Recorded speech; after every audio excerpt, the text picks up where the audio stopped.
M के times news में आपका स्वागत है। मैं हूं एम के आजाद। आज हम बात करेंगे कि झारखंड की राजनीति में जो हलचल पैदा हुआ है विधानसभा को लेकर और जिस तरह से नए नए रंग झारखंड की राजनीति में शुरू हो गई है, यानी चुनाव के आगाज के बाद जो राजनीति में नए नए रंग दिखाए जा रहे हैं, जितने गिरगिट भी रंग नहीं बदलते हैं, नेताओं के रंग बदलते हुए नजर आ रहे हैं। आज इन सब बातों पर आज हम चर्चा करेंगे और विस्तार से चर्चा करेंगे। राजनीति में इस वक्त की जो लड़ाई चली है, उन लड़ाई का असर किस कदर होता हुआ दिखता है। ये तमाम चीजों को अपने में समेटने के लिए झारखंड पूरी तरह से तैयार भी बैठी हुई है।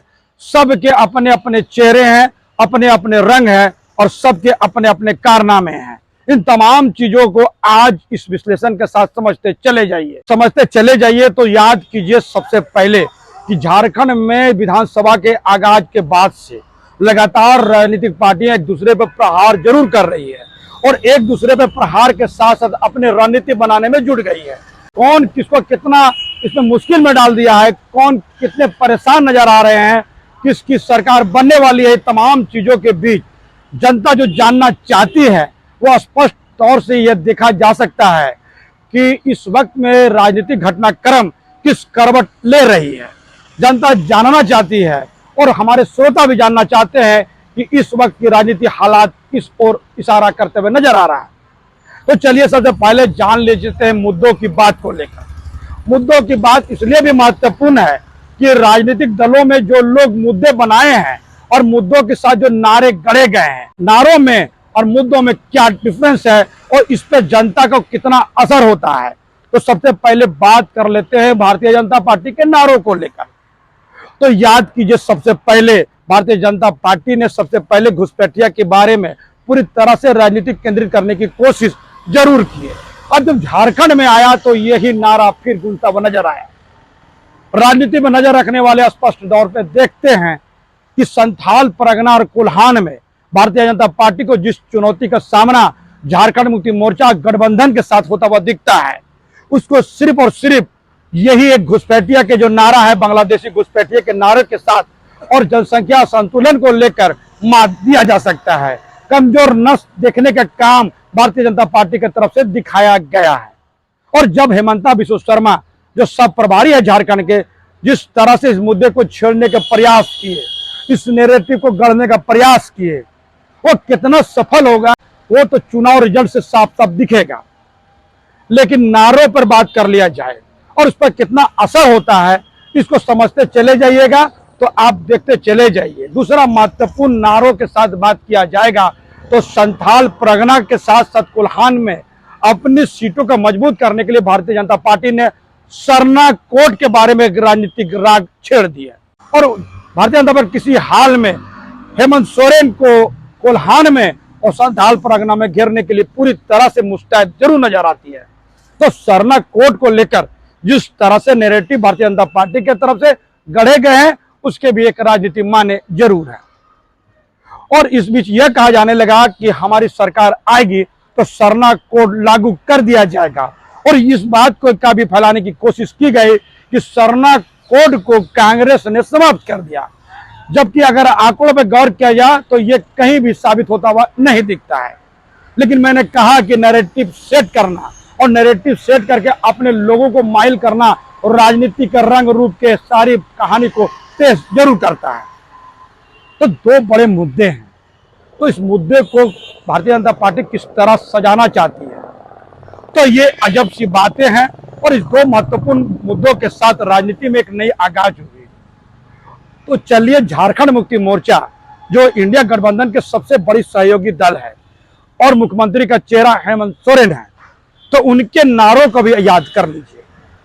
मैया योजना को लेकर जिस तरह से नैरेटिव सेट किए गए हैं, यानी इस नारे को रखा गया है और उनके मैनिफेस्टो में भी यह नजर आने लगा, तो कहा क्या जाए, मैया योजना एक मास्टर स्ट्रोक जरूर है।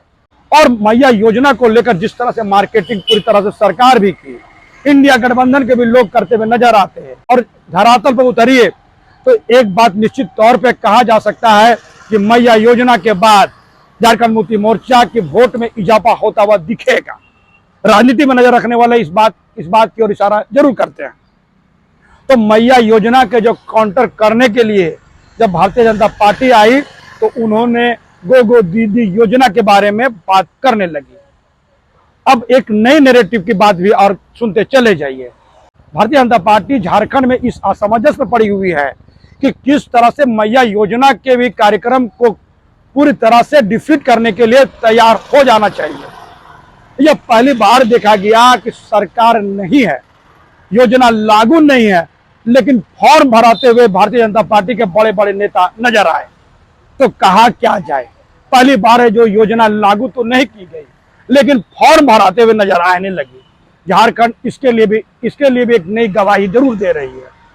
तो कहा क्या जाए, किसी तरह से मैया योजना से लड़ने की योजना में पूरी तरह से भारतीय जनता पार्टी फेल होती हुई नजर आ रही है। दीदी योजना को लेकर जिस तरह से नैरेटिव पढ़ने की कोशिश की गई वो भी टाइट ऑफिस होता हुआ दिखा।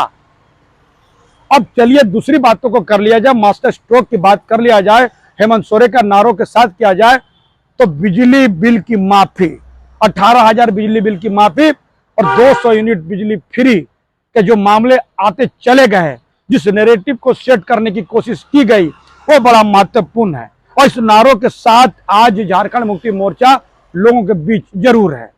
200 यूनिट फ्री बिजली के बाद शहरों में भारतीय जनता पार्टी को डिफीट देने के लिए झारखंड मुक्ति मोर्चा का एंट्री हो गई।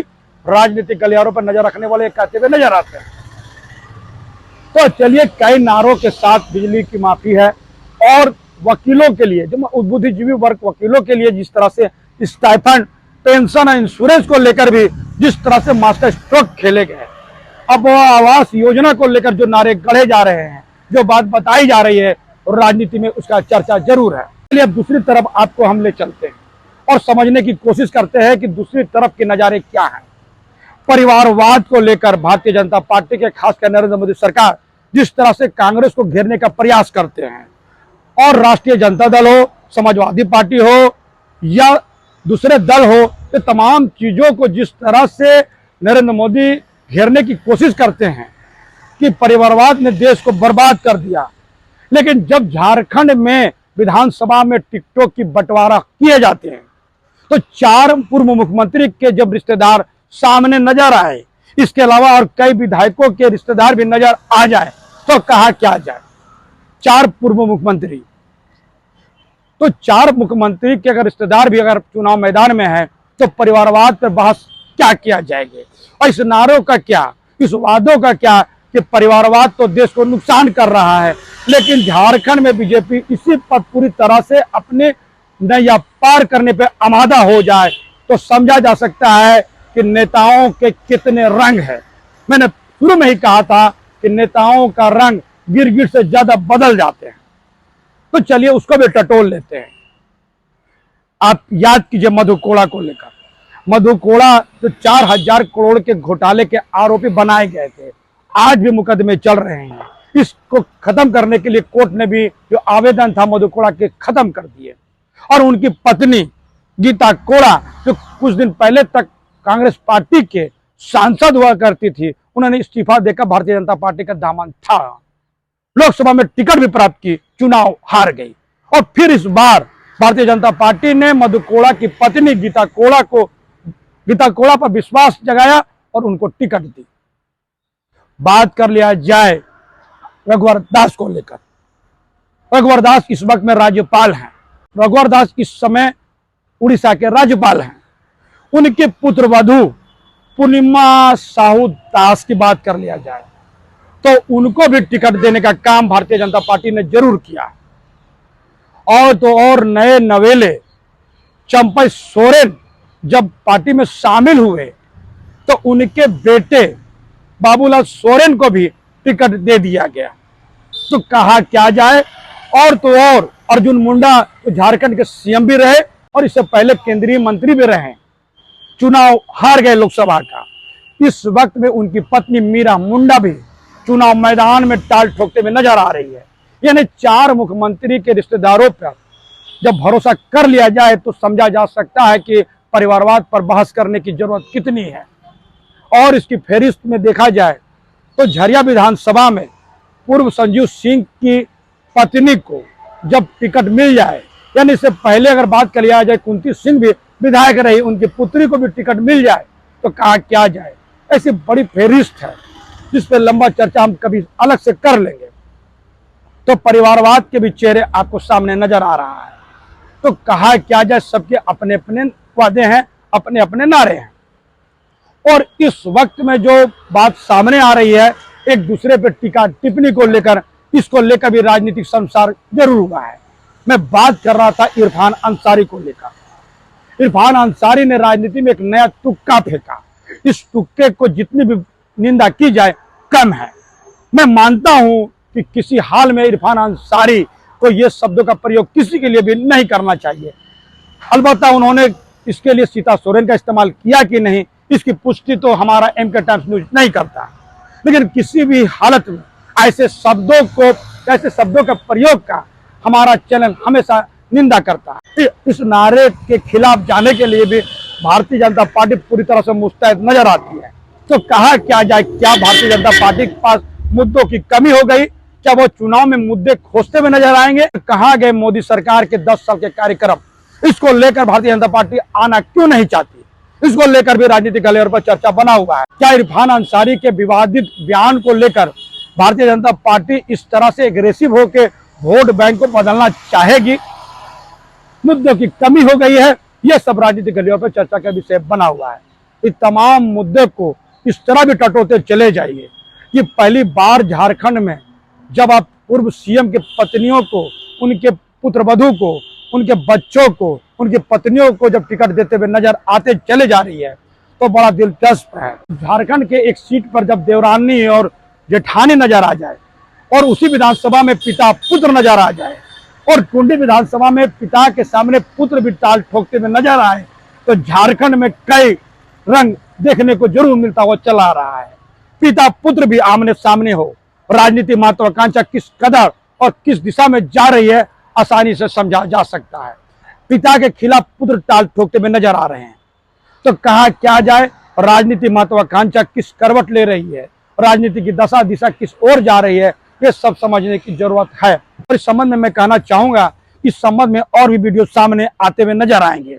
तो आज के लिए आज इतना ही। हमारा ये विश्लेषण आपको कैसा लगा और इसमें क्या कमी रह गई, अपने कमेंट्स में जरूर कमेंट्स करें। और जिन्होंने अभी तक हमारे न्यूज को सब्सक्राइब नहीं किया उससे विनम्र निवेदन है कि सब्सक्राइब जरूर कर दें। नमस्कार।